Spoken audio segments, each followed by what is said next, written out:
नमस्कार प्रिय दर्शक बंधु मु अजय मिश्र स्वागत करुछि विधि विधान ओडिया चैनल पुणी एक नूतन अध्याय। दर्शक बंधु जदि आपण घर को बारंबार सर्प प्रवेश करुथा एवं आपण से नहीं चिंतित अच्छा तेबे आपण यही गोटे सहज उपायटी को करी देखंतु आउ केबे भी आपण घर को सर्प प्रवेश करिबो नाही। आसंतु यही उपाय समाज रे आलोचना करिबा। ता पूर्व कहि रखिबे कि दर्शक बंधु जदि आपण एपर्यंत मोर ए चैनल को सब्सक्राइब करना दया करी चैनल टी को सब्सक्राइब कर दियंतु। पाखे थिबा बेल आइकन को क्लिक कर दियंतु। फल मु अपलोड करथिबा समस्त शिक्षणीय वीडियो नोटिफिकेशन आपण सर्वप्रथमे पाई परिबे।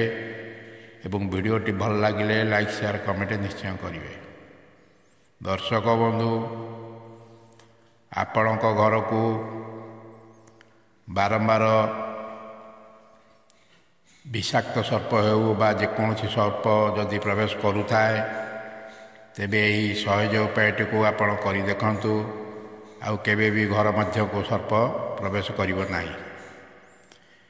आपण प्रथमे बुझी नियंतु जो दिन पुष्या नक्षत्र पड़ुथिबो आपण पाखे थिबो जदि पांजी थिबो तेबे आपण जानि परिबे। नचेत पांजिकार बा गणनाकार बा जो माने कोष्ठी देखुता से बुझी देवे केबे पुष्या नक्षत्र पड़ुछि। ता पूर्व दिन आपण किछि पंचामृत एवं धूपकाठी नहीं आपणकर घर पाखे बा आख पाखे थिबा कला धुतुरा फूल गछ मूल पंचामृत दे